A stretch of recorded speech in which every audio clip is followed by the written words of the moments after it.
நன்றி. ஓகே. இறக்கமுள்ள எங்கள் நல்ல பிதாவே, துதிக்கிறோம், ஸ்தோத்திரிக்கிறோம் கர்த்தாவே.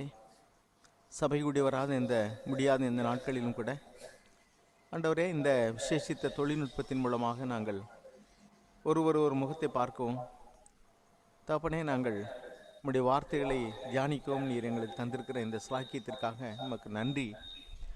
இப்பொழுதும் பரத்திலிருந்து உம்முடைய ஆவியானோர் மூலமாக எங்களுக்கு அவசியமான ஆலோசனைகளை தந்து ஆண்டவரே, நாங்கள் ஆவிக்குரிய வாழ்க்கையிலே அன்பிலே ஐக்கியத்திலே கட்டப்பட நீர் உதவி செய்வனுமாய் நாங்கள் ஜெபிக்கிறோம். இயேசு நாமத்தில் பிதாவே, ஆமென். ஆமென். உங்கள் யாவருக்கும் கர்த்தராகிய இயேசு கிறிஸ்துவ நாமத்தினால என்னுடைய வாழ்த்துதலையும் என்னுடைய மகிழ்ச்சியையும் நான் தெரிவித்துக் கொள்கிறேன்.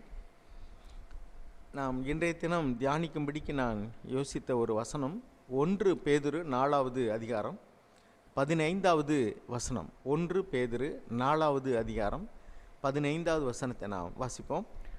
ஆதலால் உங்களில் ஒருவனும் கொலை பாதகனாயாவது, திருடனாயாவது, பொல்லாங்கு செய்தவனாயாவது, அந்நிய காரியங்களில் தலையிட்டு கொண்டவனாயாவது பாடுபடுகிறவனாய் இருக்கக்கூடாது. Make sure that none of you suffers as a murderer or thief or evildoer or a troublesome meddler.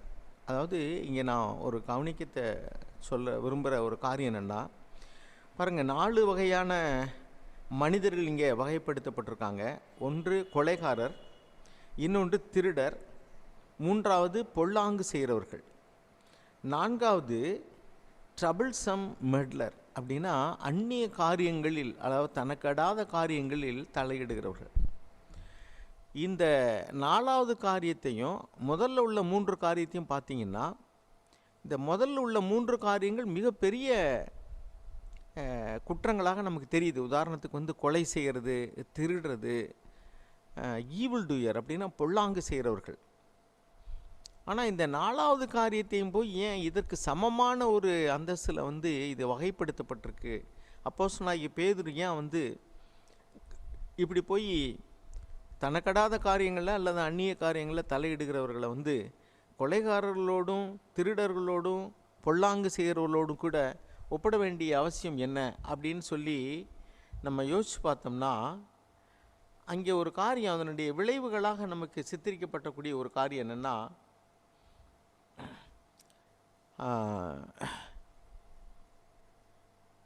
அப்படி அந்நிய காரியத்தில் தனக்கடாத ஒரு காரியத்தில் ஒருத்தர் தலையிடும்போது என்ன நடக்குது அப்படின்னா, ஃபெலோஷிப் இஸ் டெஸ்ட்ராய்டு. ஐக்கியமானது அங்கே அழிக்கப்படுகிறது, உறவுகள் சீரழிகிறது, நெருக்கமான ஒரு ஐக்கியம் அங்கே பாழாக்கப்படுகிறது. ஆக ஒரு ஐக்கியத்திற்கு, ஒரு நெருக்கத்திற்கு, ஒரு உறவுக்கு பாதிப்பு அல்லது கொலை, மரணம் நேரிடுகிறது என்பது தான் என்னுடைய அபிப்பிராயம். ஆனபடினால நாம் இந்த 3 பெரிய பாவங்களோடு கூட இந்த அந்நிய காரியங்கள் தலையிடுகிற ஒரு காரியத்தையும் அப்போஸ்தலனாகிய பேதுரு வகைப்படுத்தியிருக்கிறதுலேருந்து அதனுடைய சீரியஸ்னஸ் என்னன்னு நம்ம விளங்கிக்கிடணும். கிறிஸ்தவர்களாகிய நாம் அநேக காரியங்களில், நான் பல சபைகளை குறித்து நான் யோசித்திருக்கிறேன். நிறைய சபைகளை நான் விசாரித்தும் இருக்கிறேன். சமீப காலமாக அல்ல, அநேக வருடங்களாக சுமார் 10 சபைகளுக்கு மேலாக நான் விசாரித்து வருகிறேன். அந்த சபைகளில் நான் பிரச்சனைகளை சந்திக்கும் பொழுதெல்லாம் பார்த்திங்கன்னா, அந்நிய காரியங்களில் தலையிடுறது மூலமாக, அதாவது தனக்கடாத காரியங்களில் தலையிடுறது மூலமாக சபைகளில் பிரச்சனை, குடும்பங்களில் பிரச்சனை, இதெல்லாம் யோசிக்கும் பொழுது தான் அப்போஸ்தலனாகிய பேதுரு இப்படி ஒரு வார்த்தை இங்கே எழுதி வைத்திருக்கிறார். அதையும் பெரிய குற்றங்களோடு கூட ஒப்பிட்டு இருக்கிறாருன்னு நான் நினைக்கிறேன். நம்ம ஒரு காரியத்தை யோசிக்கணும். அதாவது நம்ம ஒவ்வொருவருக்கும் ஒரு பவுண்ட்ரி, ஒரு எல்லையே இருக்குது. இப்போ அரசாங்கம் ஒரு தாலுகா அப்படின்னா அதுக்கு ஒரு எல்கையை வச்சுருக்குறாங்க. ஒரு போலீஸ் ஸ்டேஷன்னா அதுக்கு ஒரு எல்கை வச்சுருக்குறாங்க. அதே மாதிரி ஒவ்வொன்றுக்கும் ஒரு எல்கை இருக்குது. அதிகாரத்துக்கும் அதே மாதிரிக்கு ஒரு வரம்பு இருக்குது. ஜாக்ரஃபிக்கல் ஏரியாம்பாங்க, அதாவது நிலப்பரப்பை வச்சு ஒரு ஏரியா. அதே மாதிரிக்க ஸ்பிரிச்சுவல் ஏரியாலையும் ஒரு வரம்பு இருக்குது. நாம் இதை குறித்து நம்ம வாசிக்கிறோம். அப்போஸ்தலர் நடபடிகள் 17வது அதிகாரம் 26 27 வாசிப்போம். அப்போஸ்தலர் 17 26 27.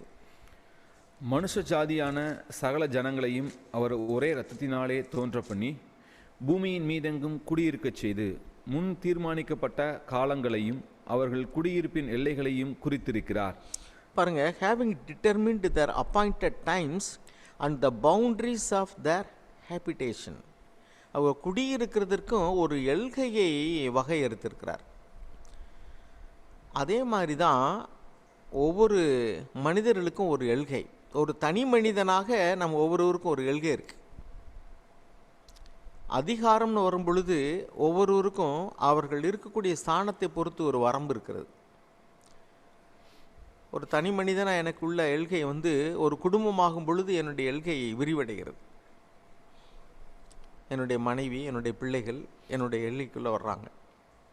அதே சமயத்தில் பிள்ளைகளுக்கு திருமணம் ஆயிடுச்சுன்னா அவங்க ஒரு தனி குடும்பம் ஆயிட்டாங்கன்னா அந்த அந்த அந்த எல்கையில் சில வேறுபாடுகள் அமைகிறது. இதில் தான் தலையிடலாம், இதில் தலையிடக்கூடாது. அமர்மையானவர்களே, இப்படி தான் ஒரு அதிகார வரம்பு இருக்குது. பல குடும்பங்கள் கூடி வரக்கூடிய சபையிலையும் ஒரு அதிகார வரம்பு இருக்குது. அப்போஸ்தலர் பவுல் இப்படி எழுதுகிறார். 2 கொரிந்தியர் 10வது அதிகாரத்தில் 13 to 16 வரைக்கும் வாசிப்போம். அப்போஸ்தலர் இதை நம்ம நல்லா விளங்கிக்கிட்டு அவங்கவுங்களுடைய பவுண்டரியில் நின்றால் சகலமும் நேர்த்தியாக நடக்கும். ஒரு சாலையில் போகும் பொழுது இது ஒன் வே, இப்படி தான் போகணும், இதில் 2 பக்கம் போகலாம் அப்படின்னு சில ரோடுகளை அங்கே வரையிருக்கிறாங்க. எதுக்காக அப்படின்னா குழப்பம் இல்லாமல், விபத்து இல்லாமல், காரியங்கள் நேர்த்தியாக நடக்கிறதுக்காக தான். அதனால் ரூல்ஸு அல்லது டிமார்க்கேஷன், எல்கையை வரையறுக்கிறது, பவுண்ட்ரிஸ், இதெல்லாம் குறிக்கிறது எதுக்காகன்னா பிரச்சனை இல்லாமல் காரியங்கள் நடக்கிறதுக்காக தான். இப்போ 2 கொரிந்தியர் 10வது அதிகாரம் 13 to 16 வரைக்கும் அப்போஸ்தலனாகிய பவுல் என்ன சொல்கிறாருங்கிறத வாசிப்போம். நாங்கள் அளவுக்கு மிஞ்சி மேன்மை பாராட்டாமல் உங்களிடம் வரைக்கும் வந்தெட்டத்தக்கதாக தேவன் எங்களுக்கு அளந்து பகிர்ந்த அளவு பிரமாணத்தின்படியே மேன்மை பாராட்டுகிறோம். பாருங்கள், இங்கே ஒரு வசனம் நம்ம வாசிக்கிறோம். Within the measure of sphere which God appointed to us as a measure. அப்படின்னா எங்களுக்கு ஒரு எல்கையை குறித்திருக்கிறார். அதுக்குள்ளே தான் நாங்கள் அந்த அந்த எல்கையை மிஞ்சி போய் நாங்கள் மேன்மை பாராட்டுவதில்லை. அப்படின்னா ஒரு எல்கை அப்போஸ்தலர்களுக்கு கூட தேவன் ஒரு எல்கையை வைத்திருக்கிறார். தனி மனிதனுக்கு ஒரு எல்கை இருக்குது, குடும்பம்னு வரும்போது ஒரு எல்கை இருக்குது, சபையில் விட அப்போஸ்தலர்களுக்கே கூட ஒரு லிமிட் இருக்குது எல்லாத்துலேயும். அப்போ ஒவ்வொருவரும் அவங்களுடைய எல்கையை மதிக்கணும். அடுத்து வாசிங்க. உங்களிடத்தில் வந்தெட்டாதவர்களாய் நாங்கள் அளவுக்கு மிஞ்சி போகிறதில்லை. நாங்கள் கிறிஸ்துவின் சுவிசேஷத்தை பிரசங்கித்து உங்களிடம் வரைக்கும் வந்தோமே. எங்கள் அளவை கடந்து மற்றவர்களுடைய வேலைக்கு உட்பட்டு மேன்மை பாராட்ட மாட்டோம். எங்கள் அளவை கடந்து, பியாண்ட் அவர் மெஷர். அடுத்து, ஆகிலும் உங்கள் விசுவாசம் விருத்தியாகும்போது மற்றவர்களுடைய எல்லைகளுக்குள்ளே செய்யப்பட்டவைகளை நாங்கள் செய்ததாக மேன்மை பாராட்டாமல் உங்களுக்கு அப்புறமான இடங்களில் சுவிசேஷத்தை பிரசங்கிக்கத்தக்கதாக எங்கள் அளவின்படி உங்களால் மிகவும் பெருகி விருத்தி அடைவோம் என்று நம்பிக்கையாக இருக்கிறோம். have been accomplished in the sphere of another. பாருங்கள், ஒவ்வொருவருக்கும் ஊழியத்திற்கும் கூட ஒரு வரம்பு. புதிய ஏற்பாட்டு திருச்சபையிலே அதே மாதிரி தான் ஒவ்வொருவருக்கும் ஒரு வரம்பு இருக்குது. பாருங்கள், குடும்பங்கள் அப்படின்னா ஒவ்வொரு குடும்பத்துக்கு ஒரு வரம்பு இருக்குது. நான் சில நேரம் சபையில் யாராவது ஒரு குடும்பத்தில் கணவன் மனைவியில் பிரச்சனைன்னு சொல்லுவாங்க. யார் மூலமாவது அந்த பிரச்சனை நம்ம காதுக்கு வரும். பிரதர், நீங்கள் கொஞ்சம் புத்தி சொல்லக்கூடாதா, அவங்ககிட்ட கூப்பிட்டு பேசுங்களேன் அப்படிலாம் சொல்லுவாங்க. நான் சொல்லுவேன், ஒன்று அந்த கணவன் அல்லது அந்த மனைவி எங்களுக்கு பிரச்சனை நீங்கள் தலையிடுங்கன்னு சொல்லாமல் ஒரு கணவன் மனைவியினுடைய பிரச்சனையில் போய் நான் தலையிட விரும்ப மாட்டேன்.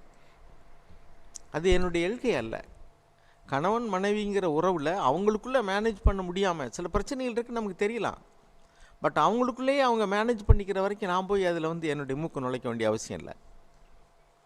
அப்படி நான் செய்கிறேன்னா என்ன ஆகும் அப்படின்னா அவர்களுடைய உறவுகள் சீரழிகிறதுக்கு கூட நான் காரணமாகலாம். நான் நன்மை செய்கிறேன்னு நினச்சிட்டு என்னை அறியாமலே நான் ஒரு தீமையை செஞ்சிட முடியும். ஆக அருமையானவர்களே, நான் அப்படி தலையிடுறதில்ல. நான் சொல்லிடுவேன், கண்டிப்பாக நான் தலையிட மாட்டேன். ஒன்றும் அவன் அந்த கணவன் சொல்லட்டும், எங்களுக்குள்ள பிரச்சனை இருக்குது, நீங்கள் கொஞ்சம் தலையிடுங்கன்னு, அல்லது மனைவி சொல்லட்டும். பொதுப்படையாக நம்ம சபையில் வார்த்தையை பகிர்ந்து கொள்வது வேறு. நம்ம சில குடும்பங்களில் பிரச்சனை இருக்குது, நம்ம பொதுப்படையான புத்திமதிகளை சொல்கிறோம், அது ஒன்றும் தவறு கிடையாது. ஆனால் தனிப்பட்ட விதத்தில் போய் தலையிடுறதுனா அவருடைய எல்கை. ஒரு சிலர் வந்து பிள்ளைகளை வளர்க்குறதுல சபையில் பொதுவாக புத்தி சொல்கிறோம், இப்படி இப்படி பிள்ளைகளை இப்படி வளர்க்கணும், கணவன் மனைவி உறவு இப்படி இருக்கணும்னா அது வேறு விஷயம். ஆனால் ஒரு குறிப்பிட்ட குடும்பத்தில் ஒரு பிள்ளையை கண்டிக்கிறதுல அந்த பெற்றோர்கள் மிஞ்சி எனக்கு ஒரு அதிகாரத்தை நான் எடுத்துக்கொள்ள எனக்கு அதிகாரம் இல்லை. அவங்க சபையிலோடு இருக்கலாம், அந்த பிள்ளைகளை போய் கண்டிக்க எனக்கு அதிகாரம் இல்லை.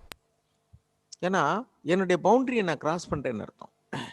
அப்போ ஒவ்வொருவருக்கும் ஒரு அதிகார வரம்பு, ஒரு எல்கை இருக்குது. கணவன் ஒரு குடும்பத்தில் மனைவிக்குன்னு ஒரு உரிமை இருக்குது. ஜாக் அடிக்கடி சொல்லுவார், நீங்கள் புருஷங்கிறதுனால போய் மனைவி சமைக்கிறதுலாம் போய் தலையிடாதீங்க அப்படின்னு. சமையலுக்கு ஹெல்ப் பண்ணுறது வேற, அவங்களுக்குன்னு ஒரு எல்கை இருக்குது. அவங்க வந்து சில காரியங்களை தீர்மானிக்கிறதுக்கு அவங்களுக்கு நம்ம உரிமை கொடுக்கணும். அதில் போய் எல்லாத்துலேயும் நம்ம தலையிடக்கூடாது. ஆக அப்போ தான் we are valuing one another. எபேசியர் 5:21 வாசிக்கிறோம் நம்ம. எபேசியர் 5:21. அதாவது இப்படி ஒருவருடைய எல்கையை மதித்து நடக்கும்போது அவங்களுக்குன்னு ஒரு ரெஸ்பெக்ட் இருக்குது. அவங்களுக்கு ஒரு உரிமையை அவங்க சுயாதீனமாக பயன்படுத்த அவங்களுக்கு உரிமை இருக்குது. அப்போ அவங்களுடைய சுயாதீனத்தை நம்ம மதித்து நடக்கும் பொழுது, அவங்களுடைய சுயாதீனத்தை நம்ம மதித்து நடக்கும்போது அந்த உறவுகள் வந்து ரொம்ப சீராக போயிட்டு இருக்கும். வாசிப்போம் எபேசியர் 5:21. நம்ம தெய்வ எல்லாருக்கும் தெரிஞ்ச பயத்தோடே வசனம். தெய்வ பயத்தோடே ஒருவருக்கொருவர் கீழ்ப்படிந்திருங்கள். தெய்வ பயத்தோட ஒருவருக்கு கீழ்ப்படிந்தவங்கன்னா என்ன அர்த்தம் அப்படின்னா, அவங்களுடைய அதிகாரம், அவருடைய எல்கையை நீங்கள் மதிக்கணும். உங்களுடைய அதிகாரத்தை, உங்களுடைய எல்கையை அவங்க மதிக்கணும். இது கணவன் மனைவி உறவு குறித்து சொல்லும் பொழுது தான் அந்த வசனம் ஆரம்பிக்குது. அதுக்கடுத்து 5:22 மனைவி கணவன் இவங்களை குறித்து எழுதியிருக்கு. பாருங்க, நம்ம வீட்டு தோட்டத்தில் ஒரு மரம் வளர்க்குறோம். அதனுடைய கிளைகள் வந்து இன்னொரு வீட்டுக்கு நேராக ப்ரொஜெக்ட் ஆகி போய்கிட்டு இருக்கு அப்படின்னா அதை நம்ம வந்து வெட்டி விடணும். அப்படி இல்லை அப்படின்னா ஒரு அளவுக்கு மேலே போச்சுனாக்கும் அந்த வீட்டுக்காரங்களுக்கும் நமக்குள்ள உறவு வந்து கெட்டு போயிடும். இப்படி தான் எல்லா காரியத்திலையும். இப்போ நம்ம வீட்டில் வந்து ஒரு கோழியோ அல்லது ஆடோ மாடோ வளர்க்குறாங்கன்னு வச்சுங்களேன், அது அடுத்த வீட்டுக்கு போகுதுனாக்கும் அந்த அவங்களுடைய எல்கையை நம்ம மீறுறோம், அல்லது வந்து நாம் வந்து ஒரு தேவையில்லாமல் ஒரு பிரச்சனையை நாமளே உருவாக்கிறோம்னு அர்த்தம். அருமையானவர்களே, நம்முடைய எல்கையை நம்ம ஒவ்வொருவரும் மதிக்கணும். எனக்கு ஒரு எல்கை இருக்குது. குடும்பம்னு வரும் பொழுது என்னுடைய எல்கை கொஞ்சம் விரிவடைஞ்சு அது மனைவியும் பிள்ளைகளையும் கூட உள்ளடக்குது. மனைவியே உள்ளடக்குனாலும் கூட மனைவிக்குன்னு ஒரு சுயாதீனம் இருக்குது, புருஷனுக்குன்னு ஒரு சுயாதீனம் இருக்குது. அதில் ஒருத்தர் மதிக்கணும், அவங்களுடைய தனிப்பட்ட உரிமையெல்லாம் மதிக்கணும். இந்த ஜாக் ஒரு முறை சொன்னது எனக்கு ஞாபகம் இருக்குது. நாங்கள் கணவன் மனைவியாக இணைந்த பொழுது ஆரம்பத்திலே ஒரு தீர்மானம் பண்ணோம், என்னுடைய தனிப்பட்ட சுதந்திரத்தில் அவங்க என்னை கட்டாயம் பண்ணுறதில்ல, அவங்களுடைய தனிப்பட்ட சுதந்திரத்தில் நான் அவங்கள கட்டாயம் பண்ணுறதில்ல அப்படின்னு நாங்கள் முடிவு பண்ணிட்டோம். அதனால் எங்கள் குடும்ப வாழ்க்கை ரொம்ப சந்தோஷமாக இருக்குது அப்படின்னு சொல்லுவாங்க. கணவனை வந்து மனைவி கட்டாயப்படுத்தி இதை தான் செய்யணும், இப்படி தான் செய்யணும்னு சொல்கிறதோ, மனைவியை கணவன் கட்டாயப்படுத்தி இப்படி தான் செய்யணும், இதைத்தான் செய்யணும்னு சொல்கிறதோ, அது கூட இன்னொருடைய பவுண்டரியில் தலையிடுறதான். அதே மாதிரி சபையில் பல குடும்பங்கள் இருக்கும்போது ஒவ்வொரு குடும்பத்துக்கும் ஒரு வரைமுறை இருக்குது. உதாரணத்துக்கு ஒரு குடும்பத்தில் உள்ள ஒரு பையனை அவன் சபைக்கு வர்றாங்கிறதுக்காக நான் வந்து பையனையோ அல்லது பொண்ணையோ கண்டிக்கிறதுக்கு எனக்கு நேரடியான உரிமை இல்லை. ஒருவேளை சபையில் அவன் வந்து மிஸ்பிஹேவ் பண்ணால், அவன் வந்து ஒழுங்கற்று நடந்தா, ஒரு சபைக்கு வரக்கூடிய ஒரு சகோதரன் அல்லது பையங்கிற முறையில் நாம் வந்து டிசிப்ளின் பண்ணலாம் அல்லது கண்டிக்கலாம். ஆனால் அந்த பையனுடைய குடும்பத்தில் நடக்கக்கூடிய காரியங்களுக்கு அவங்க அப்பா அம்மாவுடைய அனுமதி இல்லாமல் நான் போய் அந்த பையனை கண்டிக்கிறதுக்கு எனக்கு உரிமை இல்லை. அதே மாதிரி அந்த பையனை கூப்பிட்டு ஒரு வேலை சொல்லும் போதும் கூட உங்கள் அப்பா அம்மாட்ட கேட்டுக்கிட்டு வா, அல்லது நாம் அவங்க அப்பா அம்மாட்ட கேட்டுட்டு தான் நம்ம கூப்பிடணும். ஏன்னா அது அவங்களுடைய அதிகார எல்கை, அதுக்குள்ளே நம்ம தலையிடக்கூடாது. இப்படி ஒவ்வொருவரும் ஒவ்வொரு காரியத்திலையும் தங்களுடைய அதிகார எல்கையை மீறாதபடிக்கு காத்து கொண்டா எவ்வளவு நம்ம உறவுகள் நேர்மையாக இருக்கும், நேரிய முறையில் இருக்குன்னு பாருங்க. மத்தேயு 25:15 வாசிக்கிறோம், ஒவ்வொருத்தருக்கும் ஒரு விதமான தாளந்துகள். ஒருவருக்கு அந்த அதிகார வரம்பு அல்லது எல்கை வந்து பெருசாக இருக்கலாம், ஒரு சிலருக்கு அந்த எல்கை வந்து கொஞ்சமாக இருக்கலாம். மத்தேயு 25:15 வாசிக்கிறோம், தாளந்துகளை பற்றி ஓமையில் ஒரு சிலருக்கு 1 தாளந்து, 2 தாளந்து, 5 தாளந்து, 10 தாளந்து இப்படிலாம் நம்ம பார்க்குறோம். அப்போ ஒவ்வொருவருக்கும் கொடுக்கப்படக்கூடியதான அந்த தாளந்துகளில் வித்தியாசம் இருக்கிறது போல நம்முடைய எல்கை அல்லது அதிகார வரம்பும் கூட ஒருத்தருக்கு கொஞ்சமாக ஒருத்தருக்கு கூடுதலாகவும் இருக்கலாம். ரொம்ப நாளைக்கு முன்னாடி நான் நான் ஒரு சபையில் மூப்பராக இருக்கிறேன். இன்னொரு சபையில் ஒரு சில பிரச்சனைகள் நடக்குதுன்னு என்கிட்ட அங்கே உள்ள சகோதரர்கள் அடிக்கடி என்கிட்ட சொன்னாங்க. அந்த மூப்பரை குறித்தும் அந்த சபையில் நடக்கக்கூடிய சில காரியங்களை குறித்தும் என் இடத்துல சொன்னாங்க. நான் திரும்ப திரும்ப இப்படி கேள்விப்பட்டதுனால நான் அதை போய் சகோதரர் சகரியாப்பண்ணன் அவர்களிடத்துல நான் சொன்னேன். இந்த சபையில் இப்படி நடக்குதுன்னு சொல்லிட்டு அந்த சகோதரர் என்கிட்ட சொல்றாங்க அப்படின்னு. அப்போ அவர் என்கிட்ட கேட்ட கேள்வி என்னன்னா, in what way it affects யூன்னு கேட்டார். அப்படின்னா எந்த விதத்தில் அது உங்களை பாதிக்குது, உங்க சபையை பாதிக்குதுன்னு கேட்டார். நான் ஒன்றும் இல்லை பிரதர்ன்னு சொன்னேன். Then what is it, leave இட்னு சொன்னார். அப்படின்னா என்னது, நீங்கள் அதை விடுங்க, என்னத்துக்கு அதை போய் நீங்கள் தலையிட்டு இருக்கீங்க. நான் அதுலேருந்து நான் ஒரு பாடத்தை கற்றுக்கிட்டேன். வேற ஒரு சபை அது சிஎஃப்சி சேவையாகவே இருந்தாலும் கூட எனக்கு ஒரு பொறுப்பு கொடுக்கப்பட்டால் ஒழிய நானாக போய் அந்த சபையினுடைய காரியங்களை தலையிடுறது எனக்கு தேவையில்லை. அவர் தலையிடலாம், ஏன்னா அவருக்கு ஓவராலாக ஒரு ரெஸ்பான்சிபிலிட்டி இருக்குது. இப்போ எனக்கு ஒரு பொறுப்புகள் என்னுடைய பொறுப்புகள் அதிகரிக்குமானால் எனக்கு ஒரு பொறுப்பை கொடுத்து மற்றவங்களை கண்காணிக்க சொன்னால் எனக்கு அந்த எல்கை எனக்கு விரிவடைன்னு அர்த்தம். அப்படி இல்லைன்னாக்கா ஐ கோ நத்திங் டு டூ தட். அருமையானவர்கள், இப்படி தான் பல குடும்பங்களை ஒரு சபையில் தேவன் நினைத்திருந்தாலும் கூட அந்த சபையில் இன்ன காரியத்தில் தான் நம்ம தலையிடலாம், அந்த குடும்பத்தில் இன்ன காரியத்தில் தலையிடக்கூடாதுங்கிறதுல நம்முடைய வரம்பு என்ன, எல்கை என்னங்கிறத நம்ம அறிஞ்சிருக்கணும். அப்படி அறிஞ்சிக்கிறது தான் நமக்கு மெச்சூரிட்டி. தனக்கடாத வழக்கில் தலையிடுறது குறித்து நம்ம நீதிமொழிகளில் வாசிக்கிறோம். 26வது அதிகாரம் 17வது வசனம் வாசிப்போம். தனக்கடாத வழக்கில் தலையிடுறது குறித்து நம்ம வாசிக்கிறோம். வாசிங்க. நீதிமொழிகள் 26:17. வழியே போகையில் தனக்கடாத வழக்கில் தலையிடுகிறவன் நாயை காதை பிடித்து இழுக்கிறவனை போலிருக்கிறான். பாருங்க, தனக்கடாத வழக்கில் தலையிடுகிறவன் வழியில போகையில் அப்படி தலையிட்டா அவன் ரோட்ல போற நாயை போய் காதை பிடிச்சி இழுக்கிற மாதிரிக்கே. 2 பேர் ரோட்ல பேசிக்கிட்டு இருக்காங்க, அவங்க என்ன பேசிட்டு இருக்காங்க அப்படின்னு கேட்கணுங்கிற ஒரு கியூரியாசிட்டி நமக்கு வரலாம். சபையில யார் யாருக்கு திருமணம் நடக்க போகுதுன்னு தெரிஞ்சுக்கணும் ஒரு ஆர்வம் நமக்கு வரலாம். சபையில எடுக்கக்கூடிய நடவடிக்கைகளை குறித்து தெரிஞ்சுக்கணும்னு ஒரு ஆர்வம் வரலாம். இப்படி அடுத்தவருடைய காரியங்களை தெரிஞ்சு கொள்றதுல நமக்கு ஒரு கியூரியாசிட்டி இருக்கு பாத்தீங்களா, அதுதான் பின்னாடி அது வரம்பு மீறும் பொழுது நம்ம எல்கையை மீறி நடந்துடுறோம். நம்ம 1 தெசலோனிக்கேயர் 4வது அதிகாரம் 11வது வசனத்தை வாசிங்க. 1 தெசலோனிக்கேயர் 4:11. புறம்பே இருக்கிறவர்களை பற்றி யோக்கியமாய் நடந்து ஒன்றிலும் உங்களுக்கு குறைவில்லாது இருக்கும்படிக்கு. 11வது வசனம் 1 தெசலோனிக்கேயர் 4:11 வாசிங்க. புறம்பே இருக்கிறவர்களை பற்றி யோக்கியமாய் நடந்து ஒன்றிலும் உங்களுக்கு குறைவில்லாது இருக்கும்படிக்கு. வாசிங்க, அடுத்து வாசிங்க. நாங்கள் உங்களுக்கு கட்டளையிட்டபடியே அமைதல் உள்ளவர்களாய் இருக்கும்படி நாடவும், உங்கள் சொந்த அலுவல்களை பார்க்கவும், உங்கள் சொந்த கைகளினாலே வேலை செய்யவும் வேண்டும் என்று உங்களுக்கு புத்தி சொல்லுகிறோம். 11, 12 ஆங்கிலத்திலையும் தமிழ்லையும் மாறி இருக்கு. அது தமிழில் மொழிபெயர்க்கும் போது அப்படி வரும். ஆங்கிலத்தில் எழுதியிருக்கு, and to make it your ambition to lead a quiet life and attend to your own business. அப்படின்னா உங்கள் சொந்த வேலையை நீங்கள் பாருங்கள், அப்போ தான் நீங்கள் அமைதியான ஜீவனம் பண்ண முடியும். அப்போ சொந்த காரியங்களை விட்டுட்டு அடுத்த காரியங்களை போய் தலையிடும் போது அமைதி குலைச்சல் இங்கே உண்டாகுது. 2 தெசலோனிக்கேயர் 3வது அதிகாரம் 6வது வசனம் வாசிப்போம். 2 தெசலோனிக்கேயர் 3:6. மேலும் சகோதரரே, எங்களிடத்தில் ஏற்றுக்கொண்ட முறைமையின்படி நடவாமல் ஒழுங்கற்று நடக்கிற எந்த சகோதரனையும் நீங்கள் விட்டு விலக வேண்டும் என்று நம்முடைய கர்த்தராகிய இயேசு கிறிஸ்துவின் நாமத்தினாலே உங்களுக்கு கட்டளையிடுகிறோம். Now we command you, brethren, in the name of our Lord Jesus Christ, that you keep away from every brother who leads an unruly life and not according to the tradition which you received from us. பாருங்க, நான் சபையில் விசாரிக்கும் பொழுது சில இடங்களில் நம்முடைய எல்கையை விட்டு மீறி போயிட முடியும். நான் அது மாதிரி நிறைய இடங்களில் நான் பாடம் கற்றுக்கிட்டு இருக்கிறேன். நம்ம எல்லாருமே அநேக விஷயங்களில் தவறக்கூடியவங்க தான். ஒரு முறை ஒரு சகோதரர் ஒரு சபையில் உள்ள மூப்பர் கேட்டார், பிரதர் இந்த மாதிரி ஒரு சகோதரன் தன்னுடைய மகனுக்கு திருமணத்தை நடத்தி வைக்க சொல்கிறாரு. அவர் வந்து நம்முடைய சபையை விட்டு வேற ஒரு சபையில் போய் பெண் பார்த்துருக்கிறாரு. அந்த பெண் வந்து ரட்சிக்கப்பட்டிருக்காங்களா இல்லையான்னு எனக்கு தெரியல. அது திருமணத்தை நடத்தி வைக்கிறதுக்கு எனக்கு எனக்கு குழப்பமா இருக்கு. நீங்க என்ன நினைக்கிறீங்கன்னு கேட்டாரு.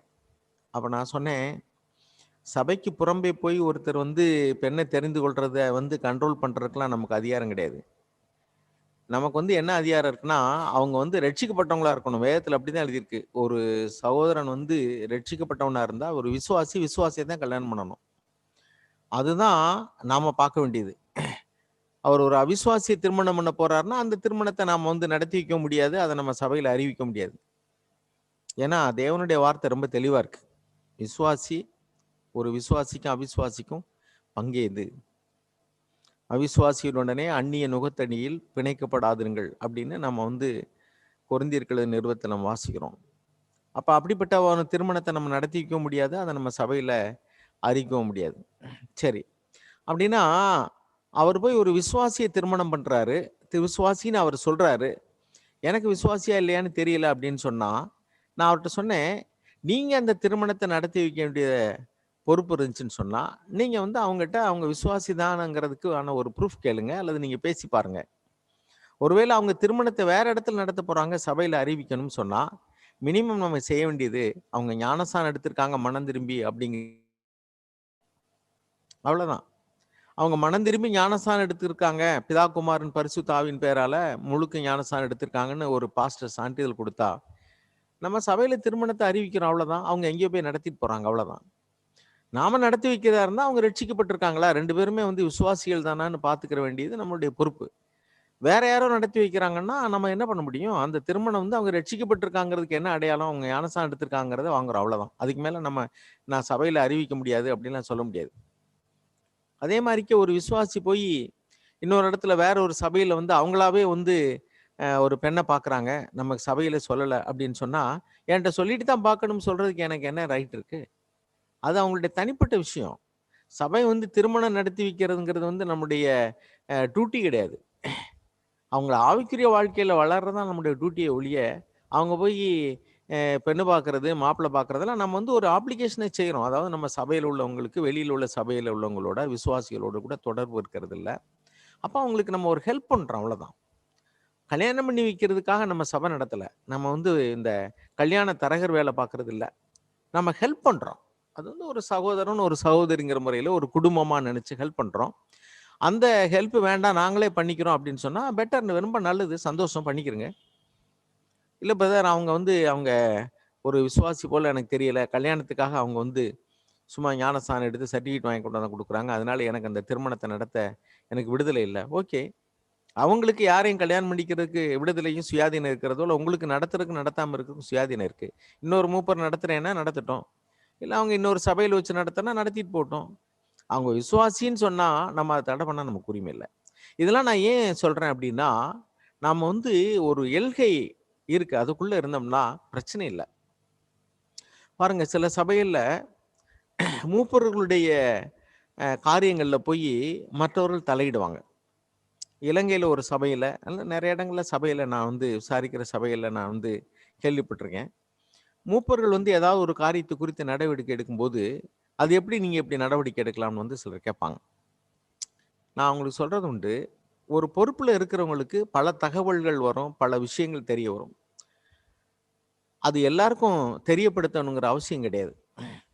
அவங்களுக்கு பொறுப்பா இருக்கிறவங்களுக்கு தான் சொல்லுவாங்க. ஒரு சகோதரன் என்கிட்ட வந்து சொன்னாரு, சபையில ஒரு சில கோல் சொல்லி கொடுக்குறாங்க பிரதர், அதை தடை செய்யணும் அப்படின்னு. நான் சொன்னேன் அவர்கிட்ட, உங்ககிட்ட வந்து ஒருத்தர் ஒரு விஷயத்த சொன்னா நீங்க சந்தோஷமா ஏத்துக்கிறீங்க, அதையே சபைக்கு பொறுப்பா இருக்கக்கூடிய என்கிட்ட வந்து சொன்னா அதை ஏன் நீங்க கோல் சொல்றதா நினைக்கிறீங்க?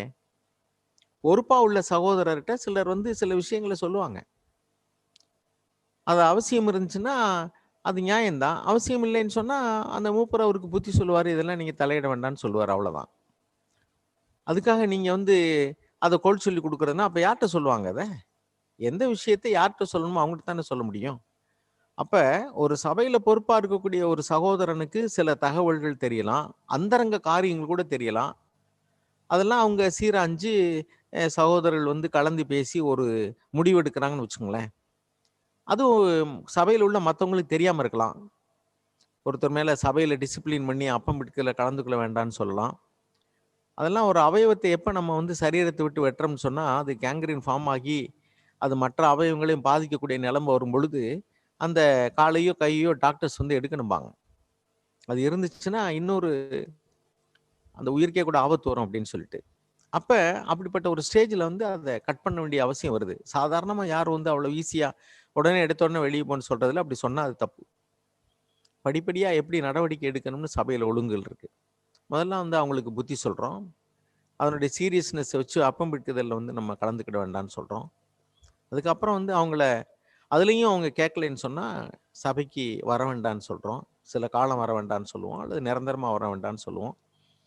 அவங்களுடைய மீறுதல்கள் பாருங்க, சில பேர் சொல்லுவாங்க, இப்படி போய் கேட்டாரா உடனே அவரை வெளியே போய் சொல்லிட்டாங்க. அவர் என்ன கேட்டார், எந்த ஸ்பிரிட்டில் கேட்டார், எது மாதிரியான வார்த்தைகளை உபயோகித்து கேட்டாருன்னு அவங்களுக்கு தெரியுமா? ஒரு சபையில் ஒரு மூத்த சகோதரர்கிட்ட போய் 3 பேர் போய், அதாவது அந்த சகோதரர்கள் வந்து நடவடிக்கை எடுக்கும்போது என்கிட்ட கேட்டுட்டு தான், அவர் ஒழுக்கம் தவறி நடந்ததாக ஒரு சந்தேகத்தின் அடிப்படையில் அவங்கள வார்ன் பண்ணாங்க. ஒரு பெண்ணை அவர் வந்து வண்டியில் ஏற்றிட்டு போயிருக்காரு, கல்யாணமான ஒரு நபர். 2 3 புத்தி சொல்லியிருக்காங்க, இப்படி செய்யாதீங்க, நல்லது இல்லைன்னா அது என் கொழுந்தியா தான் வேலைக்காக ஏற்றிட்டு போறேன் இருக்காரு. என் மனைவிக்கு தெரியும் இருக்காரு. மனைவிக்கு தெரியுதோ தெரியலையோ, நீங்கள் தப்பு பண்ணுறீங்களோ தப்பு பண்ணலையோ அது வேற விஷயம். ஆனால் மற்றவர்களுக்கு அது வந்து இடரலாக இருக்கும், அது நல்ல ஒழுங்கு கிடையாது. அதனால் நீங்கள் இனிமேல் செய்யாதீங்கன்னாங்க. அவர் கேட்கல. என் வீட்டில் வேலை செய்கிறதுக்கு ஆள் இல்லை, வேறு வழி இல்லை அப்படின்னு சொன்னார். புத்தி சொன்னேன், கேட்கல. அப்புறம் ஒரு ஸ்டேஜ் வரும்போது வந்து நீங்கள் சபைக்கு வர வேண்டாம் அப்படின்னு சொல்லிட்டோம். சபைக்கு வர வேண்டாம்னு சொன்னது வந்து இந்த தனியாக ஏற்றிட்டு போனது இதெல்லாம் சபையில் உள்ள எல்லாருக்கும் தெரியாது. தெரியப்படுத்த வேண்டிய அவசியம் இல்லை. நாளைக்கே அந்த மனுஷன் மனம் திரும்பி வரலாம். சந்தேகத்தின் அடிப்படையில் ஒரு நடவடிக்கை எடுக்கிறோம், அது ஒருவேளை தவறாக கூட இருக்கலாம். தவறாக கூட இருக்கலாம்னா என்ன, அதாவது சந்தேகப்பட்டதும் உண்மை இல்லாமல் யதார்த்தமாக அவங்க வண்டியில் ஏற்றிட்டு போயிருக்கலாம்.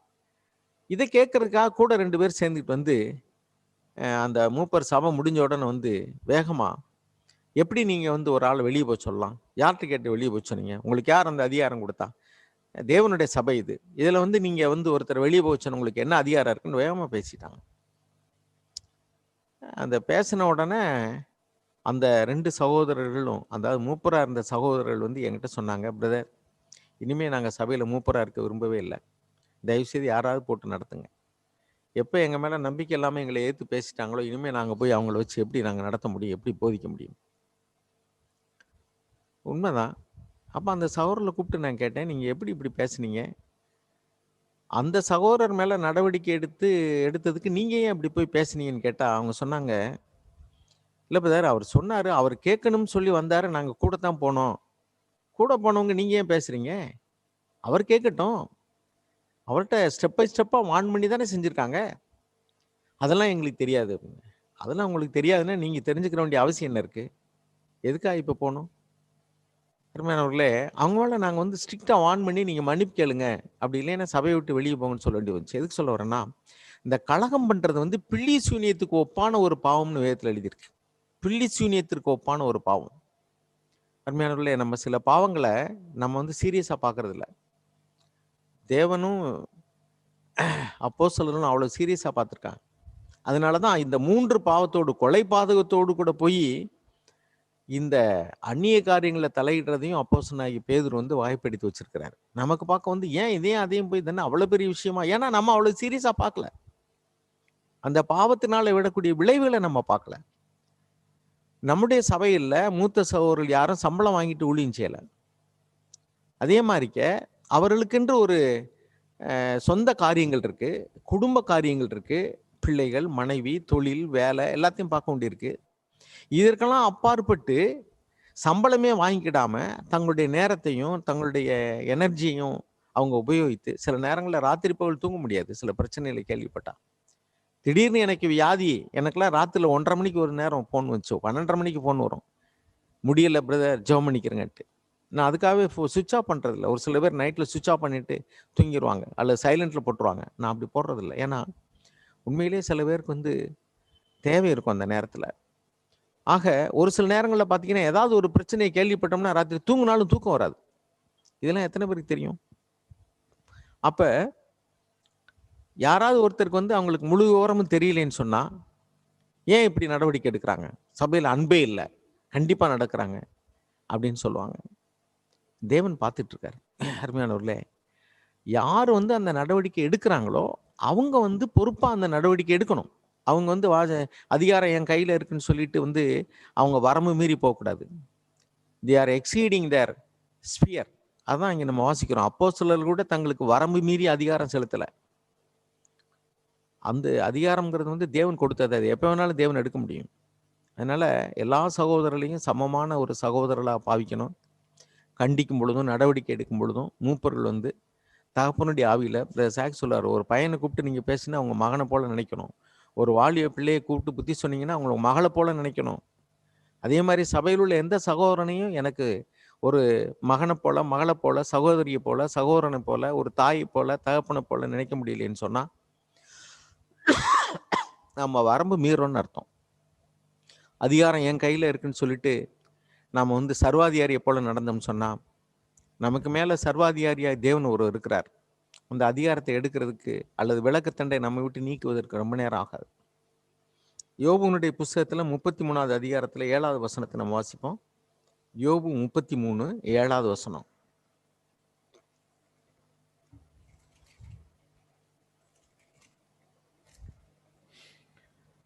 இதோ நீர் எனக்கு பயப்பட்டு கலங்க தேவையில்லை, என் கை உம்மேல் பாரமாய் இருக்க மாட்டாது. பாருங்க, இந்த வார்த்தை வந்து அது எந்த கான்டெக்ட்ல பேசப்பட்டிருக்குங்கிறத விட நம்ம எல்லாருக்கும் அதுல ஒரு சத்தியம் இருக்கு. என்னன்னா, மறுபடியும் அதை வாசிங்க. இதோ 33:7. இதோ நீர் எனக்கு பயப்பட்டு கலங்க தேவையில்லை, என் கை உம்மேல் பாரமாய் இருக்க மாட்டாது. Behold, no fear of me should terrify you, nor should my pressure weigh heavily on you. என்னை குறித்து நீங்க பயப்பட வேண்டியதே இல்லை. சபையில் உள்ள மக்கள் வந்து ஒரு குடும்பத்தில் இருக்கக்கூடிய தாய் தகப்பனை பற்றி சபையில் இருக்கக்கூடியதான அதை வீட்டில் இருக்கக்கூடியதான பிள்ளைகள் வந்து ஐயோ எங்க அப்பா என்னை விட்டு வெளியே போய் சொல்லியிருப்பாருங்கிற ஒரு பயத்திலே இருந்தா அது எப்படி இருக்கும்? அது வீடா இருக்குமா? தகப்பன் பிள்ளைகளுடைய உறவு நல்லா இருக்குமா? ஐயோ எங்க அப்பா என்னை எப்போ வெளியே போய் சொல்லுவாரோ, ஐயோ எங்க அப்பாட்ட இப்படி பேசுறேன்னா வெளியே போய் சொல்லிடுவாரு. ஒருவேளை சபையில் அப்படி ஒரு நிலைமை இருந்துச்சுன்னா அது சபை கிடையாது. அது புதிய உடன்படிக்கையின் சபை கிடையாது. அங்கே இருக்கிற மூப்பர்கள் வந்து தகப்பன்மார்களும் கிடையாது. ஒரு தாயை போல ஒரு தகப்பனை போல மூப்பர்கள் இருந்தாதான் அந்த சபை வந்து ஒரு குடும்பத்தை போல இருக்கும். அதனால no fear of me should terrify you. என்னை பற்றிய பயம் உன்னை வந்து கலங்கடிக்க கூடாது. ஒரு அன்புள்ள ஒரு குடும்பத்துல கண்டிப்பு இருக்கணும். எதை குறித்து கண்டிக்கணும்? பாவத்தை குறித்ததான காரியங்கள். தேவனுடைய வார்த்தை தெளிவா இருக்கிற பகுதியில ஒருத்தர் மீறி நடக்கிறாருன்னா நம்ம அந்த பாவத்தினுடைய சீரியஸ்னஸை பொறுத்து ஒரு தடவை வான் பண்ணலாம், 2 தடவை வான் பண்ணலாம், அப்புறம் மறுபடியும் நம்ம நடவடிக்கை எடுத்து தான் ஆகணும். அப்படி இல்லைன்னா அந்த சபை பாழா போயிடும். யார் வேணாலும் எதை வேணாலும் செய்யலாம், சுயாதீனம் அப்படின்னு சொன்னா அந்த சபை வந்து அது ஒரு வியாபார கள்ளர் குகைன்னு சொல்லி ஆண்டவர் சொன்னது போல அப்படிதான் இருக்கும். அது குற்றவாளிகளுடைய கூடாரமா தான் இருக்கும். அதனாலதான் அப்போஸ்தலனாகிய பேதுரு சொன்னாரு பாருங்க, அந்த 1 கொரிந்தியர் 5வது அதிகாரத்துல ஒருத்தரை சபைக்கு புறம்பாக்கணும் அப்படின்னு சொல்லும்போது ஒரு வார்த்தை அவர் எப்படி சொல்றாரு பாருங்க. 1 கொரிந்தியர் 5வது அதிகாரத்துல அந்த மூப்பர்கள் வந்து தங்களுடைய பொறுப்பை நிறைவேற்றாம, வாசிங்க 1 கொரிந்தியர் 5வது அதிகாரம் 1ல இருந்து வாசிங்க. உங்களுக்குள்ளே விபச்சாரம் உண்டென்று பிரசித்தமாய் சொல்லப்படுகிறதே, ஒருவன் தன் தகப்பனுடைய மனைவியை வைத்துக் கொண்டிருக்கிறானே, அது அஞ்ஞானிகளுக்குள்ளும் சொல்லப்படாத விபச்சாரமாய் இருக்கிறதே. இப்படிப்பட்ட காரியம் செய்தவனை நீங்கள் உங்களை விட்டு நீக்காமலும் துக்கப்படாமலும் இருமா படைந்திருக்கிறீர்கள். இருமா படைந்திருக்கிறதுனா என்னது? இந்த வார்த்தையை நான் முதல்ல யோசிக்கும் போது என்னத்துக்கு இருமா படைய முடியும்? இதுல வந்து உங்களை விட்டு நீக்கலைன்னு சொல்றது ரைட்டு, அஜாக்கிரதையா இருக்கீங்களேன்னு சொல்லலாம், அல்லது நீக்குங்கன்னு சொல்லலாம், அல்லது என்ன நீங்க வந்து இவ்வளவு லிபரலா இருக்கீங்க கண்டுக்கிடாம அப்படின்னு சொல்லலாம். இங்க என்ன எழுதியிருக்குன்னா இருமா படைந்திருக்கிறீர்களேன்னு எழுதியிருக்கு. அப்படின்னா என்ன அர்த்தம்? You have become arrogant and have not mount in set. பாருங்க, இருமாப்புனா என்னன்னா நாங்க எவ்வளவு தயாளம் உள்ளவங்களா இருக்கும் பாருங்க, எவ்வளவு இரக்கம் உள்ளவங்களா இருக்கும் பாருங்க. என்ன தப்பு நடந்தாலும் நாங்க அன்புதான் பிரதானம், அதனால நாங்க கண்டுக்கிடவே மாட்டோம். அதைத்தான் பவுல் சொல்றாரு, இவ்வளவு பெரியதான தப்பு நடக்குது, நீங்க வந்து உங்களோட தயாளத்தை குறித்து நீங்க வந்து ரொம்ப பெருமையா இருக்கிறீங்களோ, நீங்க என்ன தப்பு நடந்தாலும் சரி நாங்க ரொம்ப அன்பா இருப்போம், நாங்க நேசிப்போம், நாங்க கண்டுக்கிட மாட்டோம், இருமாப்படைந்திருக்கிறீர்களோ உங்களுடைய தயாளத்தை குறித்து அவனை புறம்பே தள்ளுங்கன்னு சொன்னார். சபையை விட்டு நீக்குங்கன்னு சொல்லிட்டு.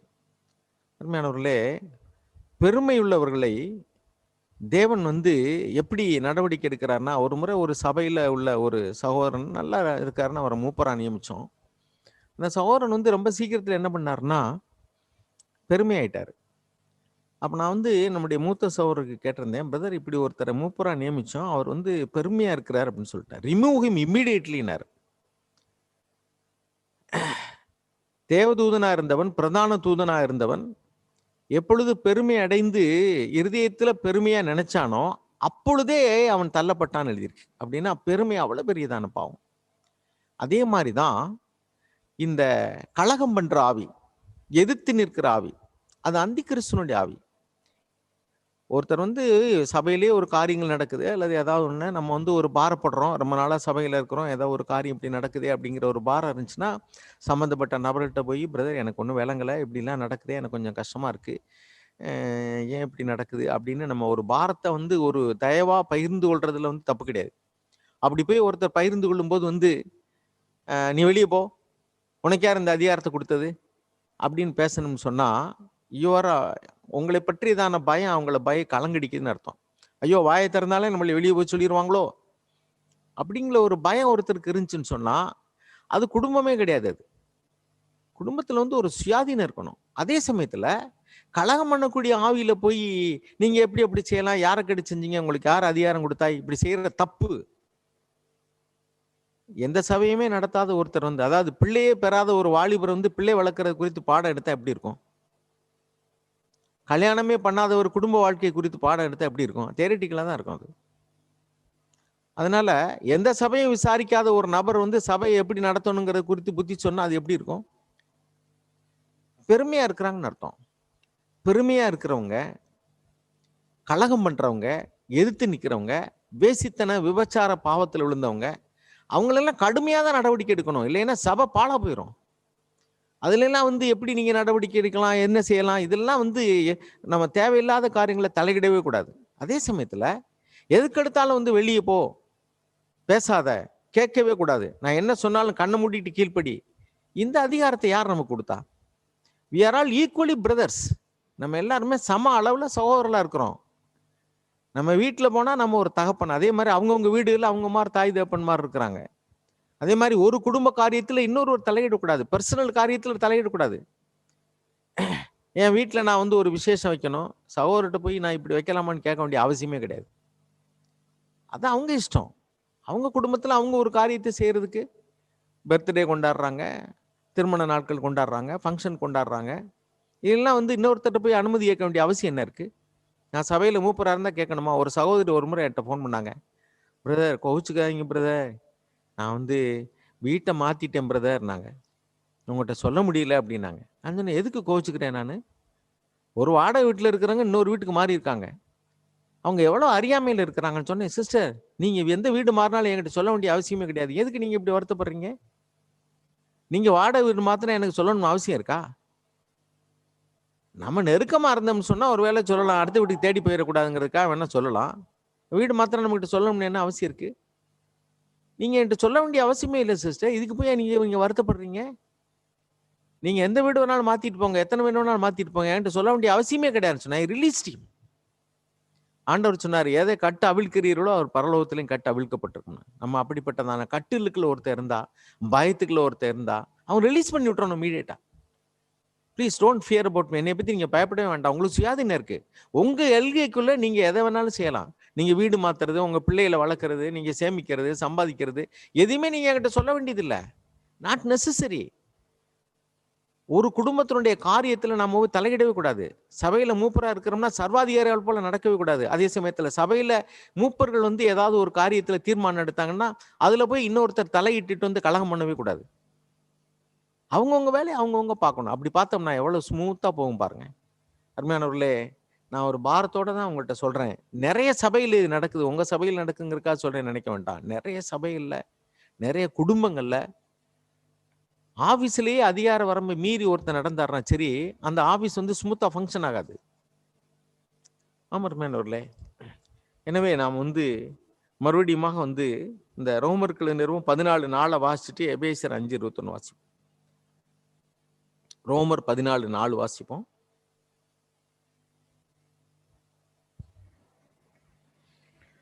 மற்றொருவனுடைய வேலைக்காரனை குற்றவாளியாக தீர்க்கிறதற்கு நீ யார்?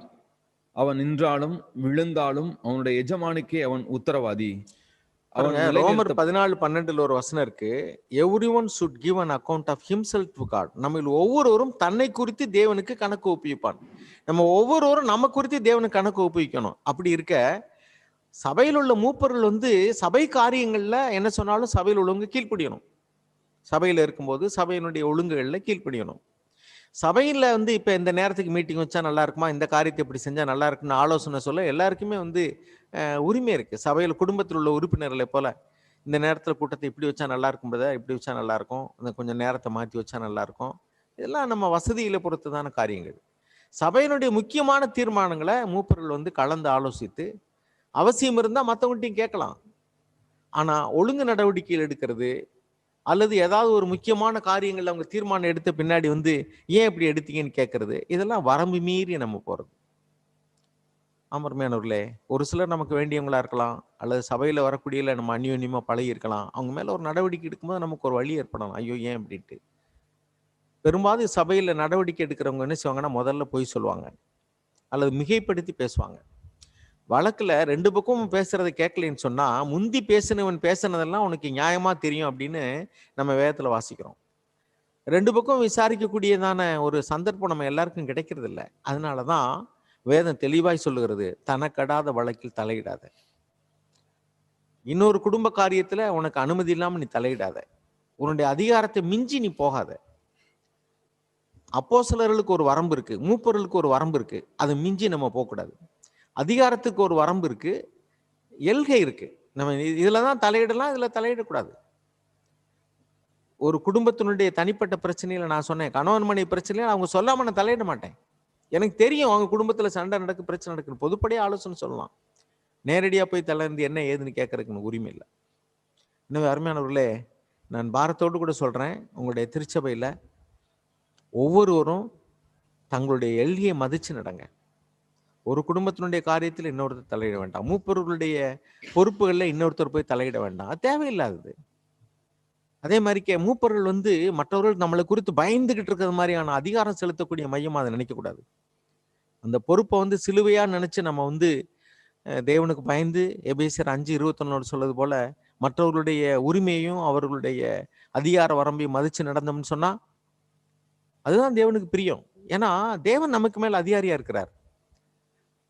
அதே மாதிரிக்க மூப்பர்களுடைய அதிகாரத்துக்குள்ள அவங்களுடைய பொறுப்புகளில் இன்னொருத்தர் போய் தலையிடக்கூடாது. சம்பளம் வாங்காம தங்களுடைய நேரத்தையும் பணத்தையும் செலவழிச்சு தங்களுடைய எத்தனையோ நியாயமான அவங்களுடைய காரியங்களை கூட தியாகம் பண்ணிட்டு அவங்க வேலை செய்யக்கூடிய நிலைமையில நம்ம சபையிலோட மூப்பர்கள் இருக்கிறாங்க.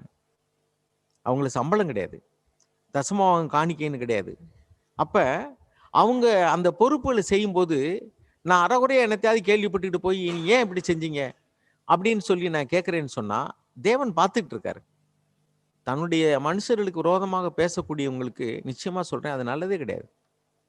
ஏன்னா அவங்களுடைய தியாகம் அவங்களுடைய கடமைகளை சரியா செய்யும் போது இன்னொருவர் போய் அதுல கேள்வி கேட்டு நமக்கு எல்லாமே தெரியணும்னு என்ன அவசியம் இருக்கு? பொறுப்பு இருந்துச்சுன்னா நமக்கு சொல்லுவாங்க. என் காதுக்கு வரலன்னு சொன்னா it is not necessary for me, அவ்வளவுதான். எல்லாத்தையும் எனக்கு தெரியப்படுத்தணும் அவசியம் கிடையாது. ஆனா எனக்கு ஒருவேளை அப்படி ஒரு நியாயமான ஒரு பாரம் இருக்கு, சபையை குறித்ததான ஒரு கரிசனை இருக்குன்னு சொன்னா ஜபத்தோடு கூட போய் ஒரு மனத்தாழ்மையோடு கூட நம்ம சொல்லலாம், பிரதர் இப்படி எனக்கு தோணுது, நான் சொன்னேன், தப்பா எடுத்துக்கிட்டாதீங்க, உங்களுக்கு வேணா நீங்க கொஞ்சம் யோசிச்சு பாருங்க, கொஞ்சம் இப்படி நடந்துக்கலாமேன்னு சொல்லலாம், அது தப்பு கிடையாது. எனவே பேதுரு என்ன பாரத்தோடு கூட அந்த காரியத்தை சொன்னாரோ, இந்த 3 பெரிய பாவத்தோடு கூட இந்த பாவத்தை போய் அவர் வகைப்படுத்தினாரோ அதே சீரியஸ்னஸோடு கூட இந்த காரியத்தை நம்ம எடுத்துக்கிடுவோம். நானும் இந்த காரியத்தில் நிறைய சமயங்களில் தவறி இருக்கேன். அடுத்த சபையினுடைய காரியங்களில் எனக்கு அடாத காரியங்களை நான் தலையிட்டிருக்கேன். கியூரியாசிட்டியில் வந்து உன்னை தெரிஞ்சுக்கணுங்கிற ஆர்வத்தில் போய் நம்ம எல்லாத்தையும் தெரிஞ்சுக்கிற முடியாது. அரைகுறையா தெரிஞ்சுக்கிட்டோம்னு சொன்னா அரை கிணறு தாண்டறது மாதிரிக்க. அப்ப நம்ம வந்து முடிவு தப்பா போயிரும். எனவே இந்த நேரத்திலும் கூட நான் உங்களிடத்துல ஒரு சகோதரனாக நான் என்னுடைய தவறுகள்ல இருந்து பாடம் கற்றுக்கொண்ட ஒரு மனிதனாக, மூத்த சகோதரர்களால் ஆலோசனை சொல்லி புத்திமதியை பெற்றவன், எத்தனையோ காரியங்கள்ல நான் அப்படி தவறி இருக்கிறேன். இந்த விஷயத்துல நான் இப்ப ஜாக்கிரதையா இருக்க விரும்புறேன். அதனால நம்ம எல்லாரும் சகோதரர்கள். நம்ம ஒரு குடும்பத்துல ஒரே தகப்பனுடைய பிள்ளைகள். எனவே நம்மளுடைய வரம்பு என்ன, என்னுடைய எல்லை என்னங்கிறத மதிப்போம். ஒரு குடும்பம்ங்கிற முறையில அவங்களுக்குள்ள உரிமையை மதிப்போம். அவங்களுக்குள்ளதான அதிகார வரம்புக்குள்ள நிற்போம். தேவன் நம்மை ஆசீர்வதிப்பார். ஆமென். இப்பொழுது சகோதரர்